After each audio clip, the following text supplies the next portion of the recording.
32절 말씀 보면 제자들은 예수님의 말씀을 듣고도 깨닫지 못하였다, 그렇게 말씀합니다. 여러분, 하나님의 말씀을 듣는 것, 들었다고 다 깨닫는 게 아닌 것임을 우리는 잘 압니다. 하나님의 말씀을 듣고 그 말씀이 내 속에서 깨달아져서 내 삶으로 나타나는 것은 참으로 신비한 하나님의 은혜가 아닐 수 없습니다. 듣는다고 다 깨달아지는 것이 아닌 하나님의 은혜의 역사로, 성령의 역사로 그 말씀이, 들려진 말씀이 내 안에서 깨달아져서 그 깨달음이 있을 때에 진정한 말씀으로의 삶의 변화가 일어나는 것을 볼 수 있습니다. 그 수많은 말씀이 깨달아짐 없이 그저 흘러 지나가는 그런 말씀 될 때에 얼마나 안타까워요. 깨달아짐이 없을 때에 그 말씀을 들어도 삶의 변화가 없습니다. 진리의 말씀을 들어도 그 진리의 말씀을 향해 바로 살아갈 수가 없습니다. 오늘 제자들의 그런 모습, 안타까운 모습, 주님의 말씀을 들어도 깨닫지 못하였기에 그들이 겨우 하는 대화가 무슨 대화예요? 그 다음 본문에 보면 예수님이 그렇게 묻잖아요. 너희가 오면서 무슨 토론했느냐? 무슨 이야기했느냐? 물으실 때에 제자들이 부끄러워서 대답 못하고 잠잠했다. 부끄러운 줄은 알아요. 예수님의 제자로서 지금이 어느 상황인데 그런 토론하고 그런 이야기하고 있는지 그나마 부끄러운 줄은 알았던 것 같아요. 저도 이 말씀을 보면서 또 우리가 한번 반성해 봅니다. 지금 주님이 오셔서 너 뭐 생각하고 있느냐? 지금 주님이 오셔서 너희들 지금 무슨 이야기 토론하고 있느냐? 물으실 때에 부끄러움 없이 대답할 수 있는 그런 우리의 마음, 관심, 이야기, 토론이 되면 얼마나 좋겠어요.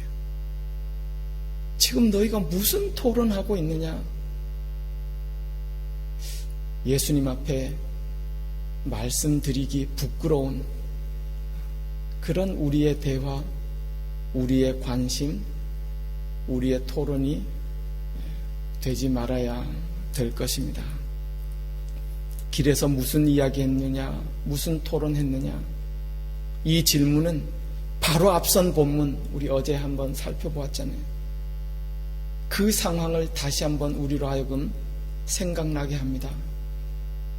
주님이 제자들에게 내려와서 너희가 그 서기관들과 무슨 논쟁을 벌이고 있느냐?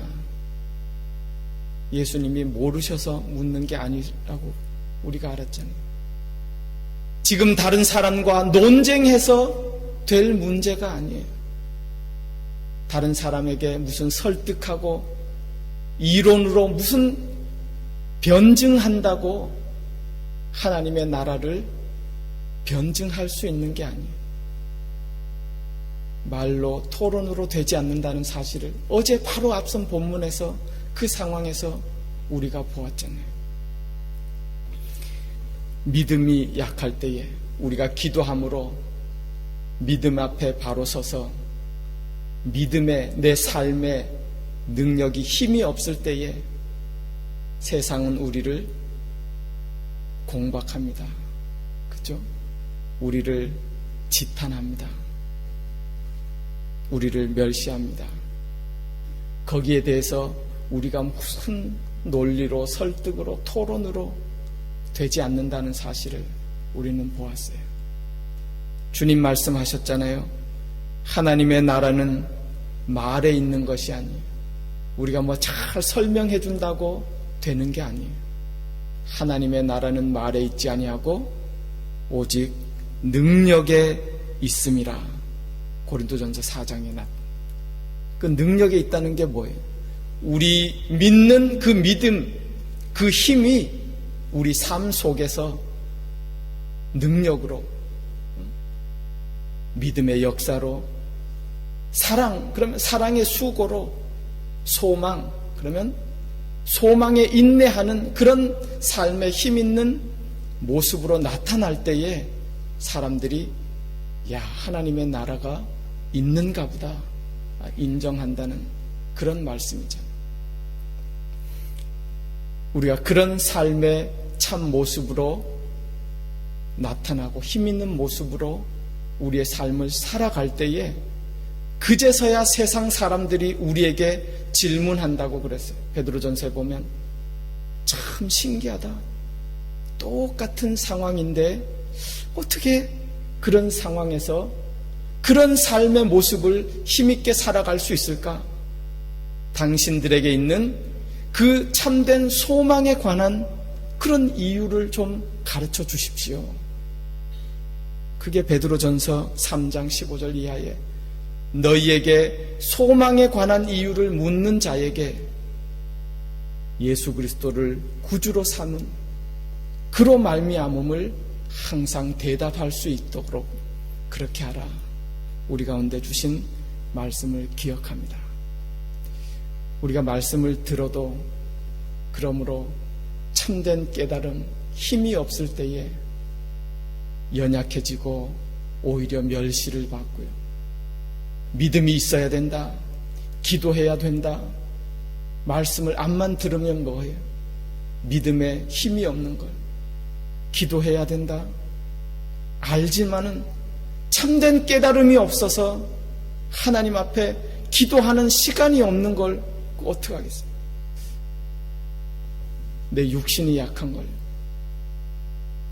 그럼 어떻게 하면 좋겠습니까? 그게 은혜라는데 어떻게 하면 좋겠어요? 믿음의 역사가 있어야 됨을 하나님이 말씀하면서, 주님이 말씀하면서 어제 본문에 가르쳐잖아요. 할 수 있거든이 무슨 말이냐? 믿는 자에게는 능치 못함이 없느니라. 그 말을 들었을 때요, 귀신 들린 아들을 고치러 온 그 아버지의 고백이 너무나 귀한 고백이요. 주님, 내가 믿습니다. 나의 믿음 없음을 도와주십시오. 그것이 우리의 참된 기도의 제목이 되어야 될 줄 믿습니다. 하나님, 정말 저는 믿고 싶습니다. 하나님, 믿음의 능력을 가지고 살고 싶습니다. 그런데 믿음이 부족합니다. 주님, 도와주십시오. 그것이 우리의 기도 제목이죠. 주님, 기도함으로 힘 있는 믿음의 삶을 살고 싶습니다. 저도 기도에 능력 있는 기도자가 되고 싶습니다. 기도하는 사람 되고 싶습니다. 기도할 수 있게 도와주십시오. 그것이 우리의 기도의 제목이 되어야 될 줄 믿습니다. 이상하다. 논리적으로는 이상해. 기도할 수 있게 해달라고 기도해? 인간의 논리적으로는 이상한 것 같지만 사실은 그게 하나님 앞에 진실한 기도예요. 나의 기도의 문이 열리도록 도와주십시오. 나도 힘있게 기도할 수 있도록 성령님, 나 좀 도와주십시오. 그것이 기도의 제목이 되어야 돼요. 여러분, 확실히 말씀을 듣고 깨달아서 힘있게 변화되는 것은 우리 힘이 아니라 하나님의 은혜라고 그랬어요. 은혜는 말 그대로 하나님이 거저 주시는 거예요. 그렇지만 성경을 보십시오.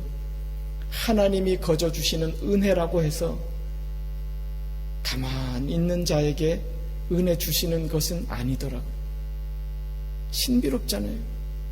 값없이 거저 주시는 은혜임에도 불구하고 하나님이 은혜 주신 모든 자는 하나님의 은혜에 대한 사모함이 있었던 자였어요. 하나님의 은혜를 갈급해하고 간구했던 그런 사람이었어요. 출애굽기 33장에 보면 하나님은 그런 말씀을 하셨죠. 내가 은혜 베풀 자에게 은혜 베풀고 긍휼히 여길 자에게 긍휼히 여긴다. 그게 은혜를 사모하는 그런 믿음 마음이 있는 자에게 은혜를 베풀어 주신다. 그런 말씀과 동일한 말씀이에요. 베드로전서 1장 13절에 보면 그런 말씀이 있어요. 너희는 마음의 허리를 동이고 근신하여서 예수 그리스도께서 너희에게 가져다 주실 은혜를 온전히 바랄지어다. 은혜를 사모하라는 말씀. 시편 107편 9절에 보면 저는 하나님은 사모하는 영혼을 만족해 하신다 그랬어요. 근데 그 만족이라는 그 히브리의 단어의 원뜻이 은혜라는 말이에요. 그러니까 사모하는 영혼에게 하나님이 은혜를 베풀어 주신다. 그렇게 말씀하셨어요. 여러분, 우리가 하나님의 은혜를 사모합니다. 하나님의 말씀이 내 속에 깨달아지시기를 사모하고 하나님의 말씀이 살아서 나를 변화시키셔서 나도 말씀에 힘이 있는, 능력이 있는 그런 믿음의 사람으로 살아가기를 소원하고 또 사모하는 자에게 하나님이 오셔서 역사해 주신다는 사실을 우리는 늘 기억해야 될 줄 믿습니다. 주님께서 그들을 불러 35절에 보면 12제자를 이렇게 불러서 이르러 말씀을 가르치고 계시는 그런 모습을 볼 수 있습니다. 당시에 전형적인 랍비들이 자기의 제자들을 이렇게 불러 앉혀서 교육시키는 그런 모습을 연상케 하는 그런 장면입니다. 어찌 보면 참 친절하신 그런 예수님의 모습을 또 볼 수 있어요. 그 깨달음이 없는 그 제자들을 다시 불러 앉히시고 타이르시고 교육하시고 이르시는 그런 모습을 볼 수 있습니다. 너희가 길에서 토론한 것이 그런 것이냐? 그러면서 참된 진리를 가르쳐 주십니다. 예수 그리스도의 제자로 사는 것은 섬기는 삶이다 라는 사실을 가르쳐 주시면서 거기에 보면 그렇게 말씀하고 있죠. 누구든지 첫째가 되고자 하면 뭇 사람의 끝이 되며 뭇 사람을 섬기는 자가 되어야 하리라 가르치시면서 거기 옆에 있는 어린 아이를 데려다가 그들 가운데 세우시고 또 가르쳐 주십니다. 이런 어린 아이를 영접하는 것이 나를 영접하는 것이고 그것이 곧 나를 보내시니 하나님을 영접하는 것이다 가르쳐 주세요. 요즘 말로 하면 실물 교육이죠. 어린아이를 앞에 세워놓고 여러분 당시에 어린아이가 의미하고 상징하는 게 있잖아요. 우리가 잘 알듯이 그 당시의 배경에 어린아이는 인격체로 인정해 주지 않는 그런 존재였잖아요. 뭐 숫자를 파악할 때도 어린아이는 거기 들지 않습니다. 어린아이가 상징하는 것은 그러므로 가장 작은 자, 또 무시당하는 자, 또 사회적으로 소외된 자, 이렇게 인정받지 못하는 자 그런 자를 섬기고 영접하는 것이 곧 나를 영접하는 것이다. 그리고 그것이 곧 하나님을 영접하는 것이다. 너희가 참된 하나님 나라의 귀한 자가 되려면 이 세상에서 먼저 낮은 자가 되어서 그런 자들을 영접하고 섬기는 자가 되어야 될 것이다 가르쳐 주셨습니다.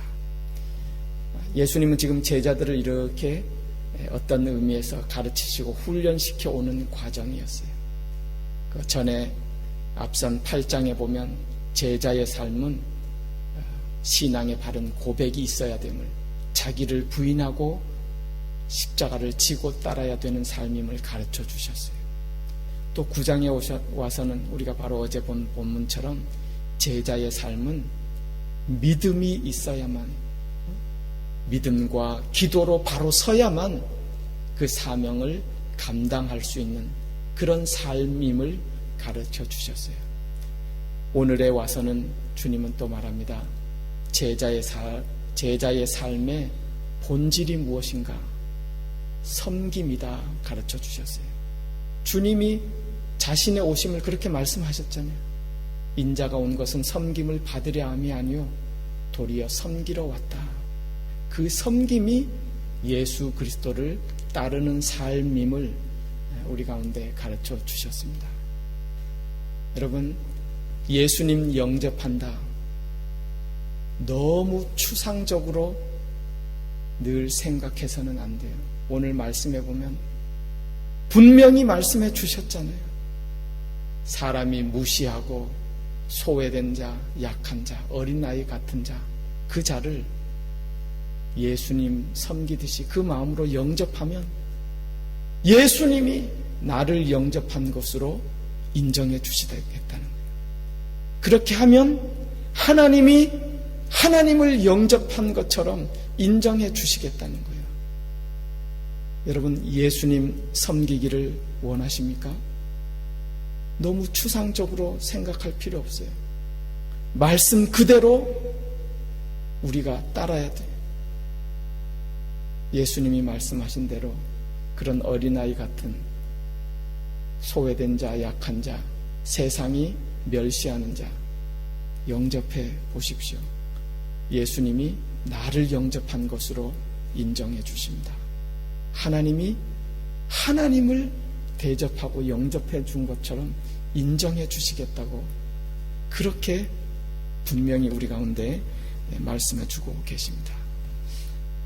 늘 예수님을 묵상하고 예수님을 따라 사는 우리의 삶, 예수님의 마음을 품기를 원하고 예수님의 마음을 따르고자 하는 우리에게 주시는 하나님의 귀한 말씀이 아닐 수 없습니다. 그 제자입니까? 라는 유명한 책이 있죠. 옆에는 아르헨티나 출신 목사님 후안 카를로스 오르티즈 목사님이 쓴 그런 유명한 세계적인 오래된 책이죠. 그분이 그 오래전에 수십 년 전에 부에노스아이레스 한 교회에 부임해서요 열심히 사역했대요. 한 2년 동안 있는 힘을 다해서 사역하니까 교회가 한 3배, 4배로 성장하게 됐어요. 그래도 목회자로서 뿌듯하잖아요. 그런데 뭔가 좀 잘못되었다, 뭔가 바른 길로 가는 것 같지 않은 그런 마음이 들어서 사역을 중단하고 정말 하나님 앞에 기도하면서 묵상했죠. 뭐가 문제인가? 오랜 묵상 끝에 성령께서 주시는 그런 귀한 음성이 있었다는 거예요. 그래, 너는 교회를 목회하면서 운영하면서 교회를 운영하면서 너는 마치 코카콜라 회사가 회사를 경영하듯이 그렇게 교회를 운영해 가는구나. 또 어느 잡지사 회사가 잡지를 판매하는 것처럼 그렇게 교회를 운영해 가고 또 복음을 전하고 그러는구나. 거기에 도대체 나의 손길이 어디 있는지 보이지 않는구나. 얼마나 충격적인 말씀. 큰 깨달음을 얻고 주님 앞에 엎드려서 어떻게 할까요? 그래도 교회가 좀 잘하지 않았나요? 그때 주님이 그런 말씀 해주세요. 그거는 교회가 잘한 것이 아니고 살만 쪄서 비만해진 거다. 큰 깨달음을 주셨어요. 그래서 그 목사님 그 이후에 완전히 목회와 사역의 제도나 방향을 완전히 바꾸어버리고 정말 온 성도들을 하여금 예수 그리스도의 마음을 품는 그런 제자 삼는 그런 방향으로 바르게 이렇게 목회하고 진력할 수 있었다. 그런 간증이 있어요. 오늘 주시는 이런 모든 말씀이 우리 가운데 참된 깨달음으로 우리의 삶의 힘으로 나타나는 은혜가 있기를 간절히 소원합니다. 예수님이 원하시는 그런 주님의 마음을 품고 닮아가는 성도의 삶이 무엇인가, 주님을 오늘도 묵상하고 기억하면서 주신 말씀을 붙들고 또 믿음의 삶에서 승리해가는 저와 여러분들 되실 수 있기를 주님의 이름으로 축원합니다. 기도하겠습니다. 주님, 주시는 말씀, 하나님, 이 말씀을 굳게 붙들고 이 말씀에 힘을 얻어 믿음으로 살기를 원합니다. 하나님, 우리 가운데 은혜 내려주시고 도와주시고 이 말씀이 우리 삶에 참된 힘으로 역사로 나타날 수 있도록 하나님 늘 동행하여 주시고 우리를 인도하여 주시옵소서. 예수님의 이름으로 기도드리옵나이다. 아멘.